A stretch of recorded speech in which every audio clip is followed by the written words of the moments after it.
Hello viewers, DNA টিভির এই পর্যায়ে আপনাদের স্বাগতম। আমি দীপঙ্কর আছি আপনাদের সাথে। আর আজ আমরা চলে আসছি বাংলাদেশের সর্বশ্রেষ্ঠ জায়গা, সর্বশ্রেষ্ঠ অবস্থান, সর্বশ্রেষ্ঠ স্থান, সেই বাংলাদেশের জাতীয় সংবিধানের যে উৎস, সেই জাতীয় সংসদ ভবনের প্রাঙ্গণে। তো আপনারা দেখতে পাচ্ছেন যে জাতীয় সংসদ ভবনের দক্ষিণ পাশে যে সেই চিরসবুজ যে জায়গাটা রয়েছে, সেই মানিক মিয়া অ্যাভিনিউ দিয়ে এখন আমি আপনাদেরকে সেই দক্ষিণ পাশে জায়গাটা দেখানোর চেষ্টা করতেছি। তো এইখানে আসার পরে আপনারা যেটা দেখতে পাবেন, এখানে সুপ্রশস্ত রাস্তা রয়েছে এবং এইখানে খুব সুন্দর সুন্দর বকুল গাছ রয়েছে।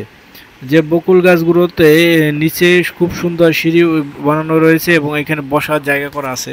তো আপনি যখন এখানে আসবেন তো এখানে সৌন্দর্যটা উপভোগ করতে পারবেন। এইখানে সবসময় বকুল গাছে ফুল থাকে, ফল থাকে এবং এইখানে সবসময় বাতাস এবং হচ্ছে গিয়ে ঠান্ডা একটা পরিবেশ থাকে।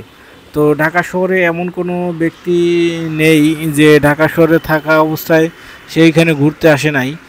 ইভেন বিকালবেলা এখানে প্রচুর পরিমাণে লোক হয়। আপনি যদি বিকালবেলা আসেন, আমি এখন দুপুরবেলা আছি যে কারণে এখানে খুব কম লোক আছে।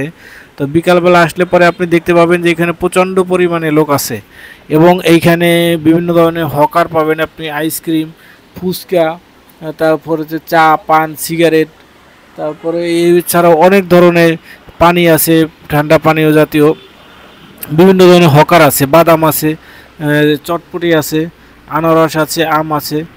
আর এই সব মিলিয়ে এখানে অবস্থানটা বিকালবেলা একটা মেলার মতো অবস্থা হয়।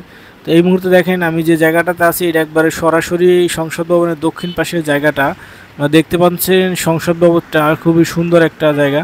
আর এইখানে রয়েছে সৌদি খেজুর গাছের মতো কিছু খেজুর গাছ, যে গাছগুলোতে খেজুর হয়, কিন্তু আসলে কে বা কারা খায় এটা বলা মুশকিল।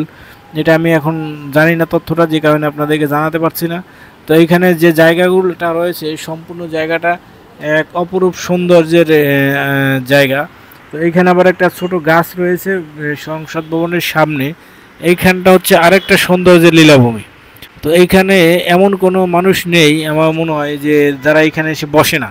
যারা সংসদ ভবনের সামনে আসে তারা নিশ্চিন্তে এখানে এসে বাতাস খায় এবং প্রকৃতির সৌন্দর্য উপভোগ করে।